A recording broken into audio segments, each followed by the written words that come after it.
जिस दिन वो पैदा हुई उसे देखकर सभी ने मुंह फेर लिया। एक तो दूसरी लड़की, उस पर काली। थोड़ा साफ रंग दे देते भगवान तो क्या कमी पड़ जाती गोरे रंग की दुनिया में।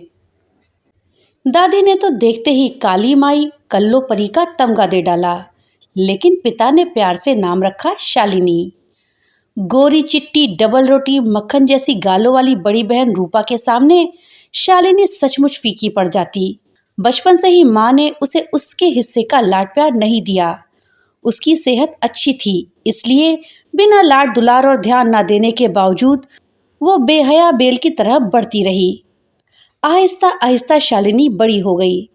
अंतर्मुखी शालिनी, बुद्धिमान शालिनी, तीखे नए नक्श वाली शालिनी, लंबी लंबी दो चोटियों वाली शालिनी। बहुत कुछ विश्लेषण कहे जा सकते थे उसके लिए, लेकिन सभी को उसका काला रंग दिखता था। वो काला रंग जो एक उम्र आने पर कोमल हल्के सांवले रंग में बदल गया। उसके रेशमी बाल जब खुलते तो घटाओं का सा आभास होता। वो चलती, उठती, बैठती तो उसकी भंगिमा अजंता की मूरत सरीखी प्रतीत होती। इन सभी बातों से अनजान शालिनी का मुख्य उद्देश्य पढ़ाई करना था। उधर बड़ी बहन रूपा का पढ़ाई में बिल्कुल भी मन नहीं लगता था। वो पढ़ाई में बिल्कुल फिसड्डी निकली।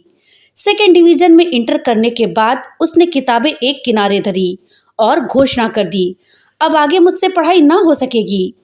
उसके रूप के कारण पिताजी को उसके योग्य वर ढूंढने में और घर ढूंढने में परेशानी नहीं हुई और उसकी शादी हो गई।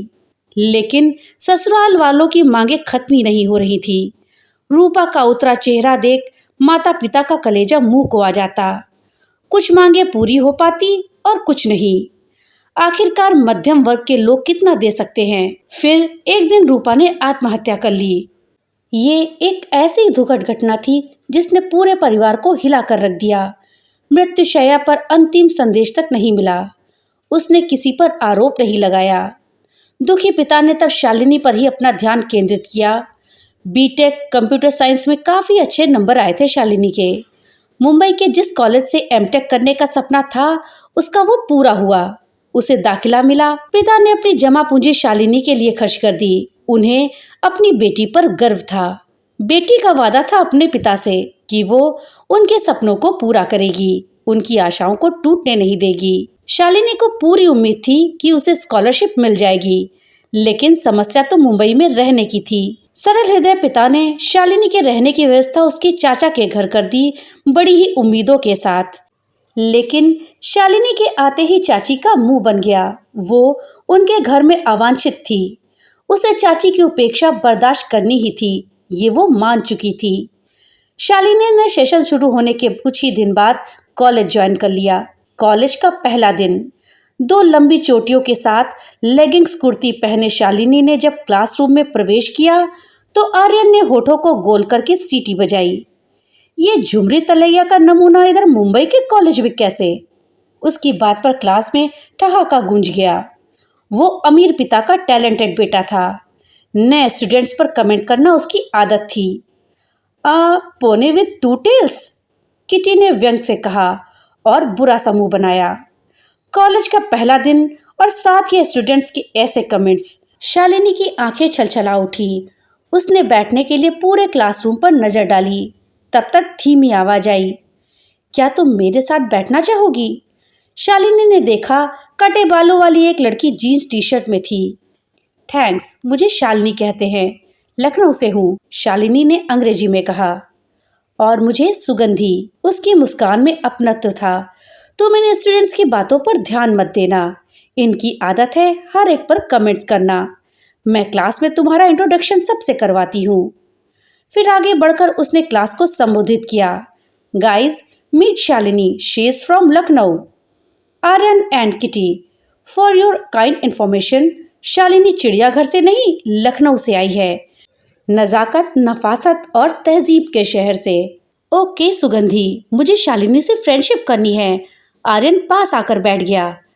तो शालिनी, लखनऊ क्या गांव है? वहाँ क्या आज भी लोग खेती करते हैं? आर्यन ने शरारती अंदाज में कहा। आज के डिजिटल युग में जब सारी जानकारी इंटरनेट पर उपलब्ध है, आप लखनऊ के बारे में भी नहीं जान सकते हैं? हाँ, कभी लखनऊ घूमने का मन बनाइएगा तो मोस्ट वेलकम। शालिनी ने गंभीरता से कहा और आर्यन निरुत्तर हो गया। धीरे धीरे शालिनी कॉलेज के माहौल से परिचित होती चली गई। यहाँ के स्टूडेंट्स का बोल्ड अंदाज उसे हैरान करता। जल्द ही उसने कॉलेज में अपने तेज दिमाग और प्रतिभा की धाक जमा ली। सुगंधी से उसकी अच्छी दोस्ती हो गई थी, लेकिन घर में वो चाची के व्यवहार से आहत होती थी। अपने घर से आया हुआ पैसा वो बहुत सोच समझकर खर्च करती, क्योंकि उसे पता था कि उसके रिटायर पिता के पास सीमित पूंजी है। जल्द ही मुंबई में मानसून आ गया। मुंबई की बारिश सच में रुला देने वाली होती है। चाची के घर से कॉलेज दूर था। ऐसे में आने जाने में शालिनी को काफी समस्या होने लगी थी। शालिनी बहुत ही शांत रहा करती थी, कभी कभी उदास, खोई खोई। दरअसल उसे परिस्थितियों ने उम्र से पहले ही गंभीर बना दिया था। उसके क्लासमेट हैरान रह जाते कि शालिनी इतनी शांत और चुप कैसे रह पाती है। सुगंधी ने उसे कई बार रेनकोट और गम बूट्स खरीदने की सलाह दी, लेकिन शालिनी हर बार टाल जाती। तेज बारिश में उसकी 2 छतरियां टूट चुकी थीं। बारिश के हिसाब से जूते ना होने के कारण उसे अपनी सैंडल को 2-3 बार मोची से जुड़वाना पड़ा था। एक छतरी कॉलेज में तेज हवाओं और बारिश के कारण उलट गई थी और सीधी करने पर टेढ़ी मेढ़ी हो गई थी। एक दिन शालिनी कॉलेज में ही फिसलकर गिर पड़ी। आर्यन सामने था। कैंपस के पानी में जब शालिनी गिरी तो कुछ स्टूडेंट्स उसे उठाने के लिए आगे बढ़ गए, लेकिन आर्यन हंसता रहा। शालिनी थैंक्स कहते हुए उठ खड़ी हुई। आर्यन कहने से चूका नहीं। कहो तो मैं कुछ उधार दे दूं ताकि रेनकोट और बूट्स खरीद सको। चुकाती रहना बाद में, ना भी दे सको तो क्या फर्क पड़ता है। वो धनवान पिता का अकेला बेटा था, इसलिए अपने पैसों का रौब दिखा रहा था। शालिनी की आंखें जल उठी। मुझे भीख नहीं लेनी किसी से, 100 बार गिरकर उठ जाऊंगी, लेकिन किसी की दया, किसी की भीख। सबने पहली बार शालिनी का गुस्सा देखा था। आर्यन खिसिया गया। कई दिनों तक उसने शालिनी से आंखें नहीं मिलाई, सामने पड़ जाने से भी बचता रहा। फिर एक दिन सुगंधी के साथ जाकर शालिनी सेल से कम दाम वाले गमबूट्स और रेनकोट लेती आई। ये भी उसकी पॉकेट के हिसाब से महंगे थे, लेकिन खरीदना जरूरी था। अगले 3 दिनों तक बारिश नहीं हुई तो शालिनी को लगा कि उसने बेकार ही पैसे बर्बाद कर दिए, लेकिन चौथे दिन पानी बरसा और जमकर बरसा। उसने गमबूट्स और रेनकोट दोनों ही पहने। अब मुंबई की बारिश से 2-2 हाथ करना आसान लग रहा था। उसने शुक्र मनाया कि आर्यन ने उस पर कोई कमेंट नहीं किया। पहला साल बीता। अब शालिनी मुंबई में रम गई थी। एक दिन किसी दूसरे कॉलेज में देश दुनिया के किसी कंप्यूटर विशेषज्ञ का लेक्चर था। कोई भी इस लेक्चर को मिस नहीं करना चाहता था। आर्यन को एक बार फिर मौका मिला शालिनी को चिढ़ाने का। काली बिल्ली के अलावा सारी ब्यूटीफुल लड़कियां मेरी कार में आ सकती हैं। शालिनी का चेहरा तमतमा उठा। वो तो वैसे भी बस या ऑटो से ही जाती। इतने में सुगंधी ने आर्यन को डपट दिया। शट अप आर्यन, तुमसे इस तरह की भाषा की उम्मीद नहीं थी। आइंदा जबान संभाल कर बोलना। शालिनी के पीछे पीछे चली आई सुगंधी। वो काफी गुस्से में थी। इतना घमंड किस बात का? एक ही दिन पता चलेगा इसे। शालिनी चुप ही रही। जल्दी उसने अपना मन स्थिर किया और तनाव रहित होकर पूरा लेक्चर सुना। फिर पॉइंट्स नोट करते हुए उसने विशेषज्ञ से सटीक प्रश्न भी पूछे। लेक्चर के बाद उसकी काफी तारीफ हुई। बाकी स्टूडेंट्स उससे काफी प्रभावित भी थे। शालिनी का मन हल्का होया था। घर पहुंचकर आदतन उसने चाची के काफी घरेलू काम निपटाए और अगले दिन की तैयारी करते हुए सो गई।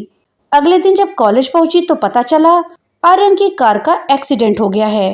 तेज स्पीड में चलती हुई कार पेड़ से टकराकर उलट गई।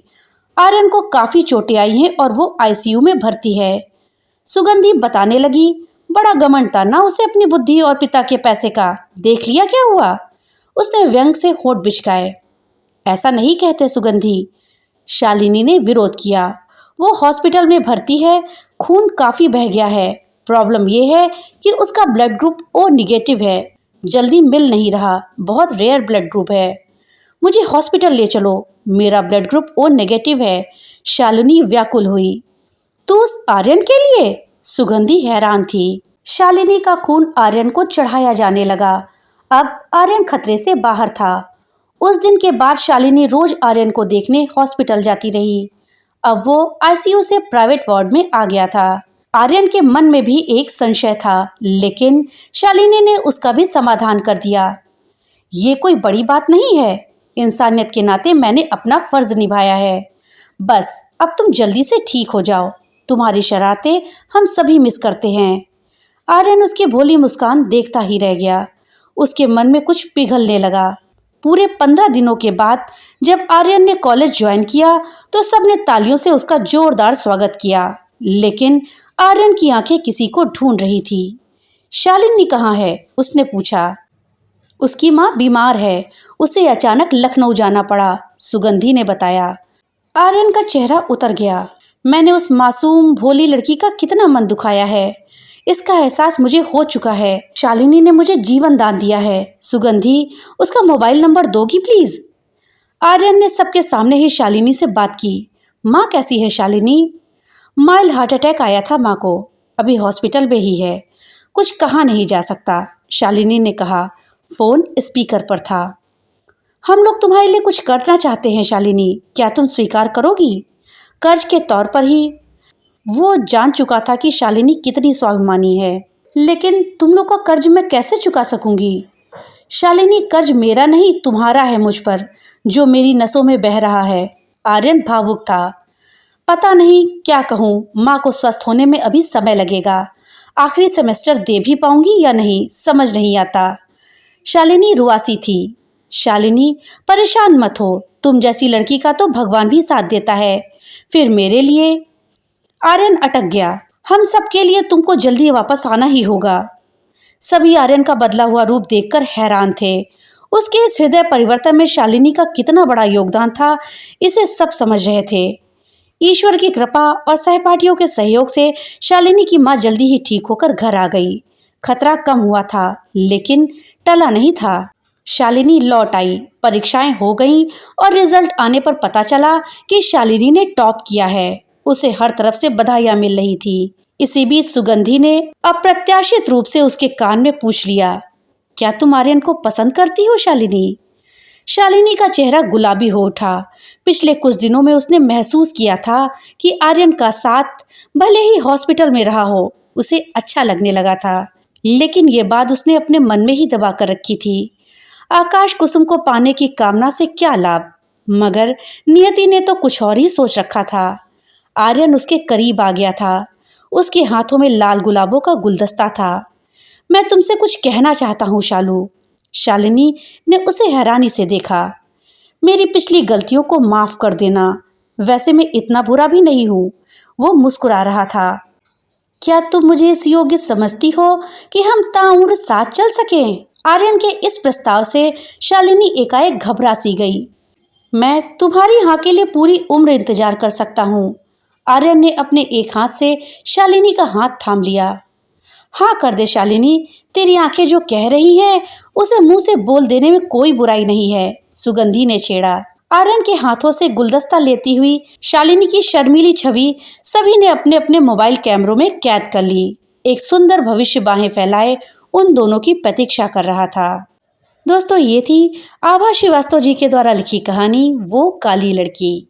कहानी अगर अच्छी लगी हो तो लाइक और ज़्यादा से ज़्यादा शेयर करिएगा। और हाँ, अगर चैनल पे नए आए हैं तो चैनल को सब्सक्राइब करना मत भूलिएगा और अपने विचार हमें कमेंट बॉक्स में लिख करके जरूर बताइएगा। तो फिर मिलते हैं एक अगली नई कहानी के साथ। तब तक के लिए बाय बाय।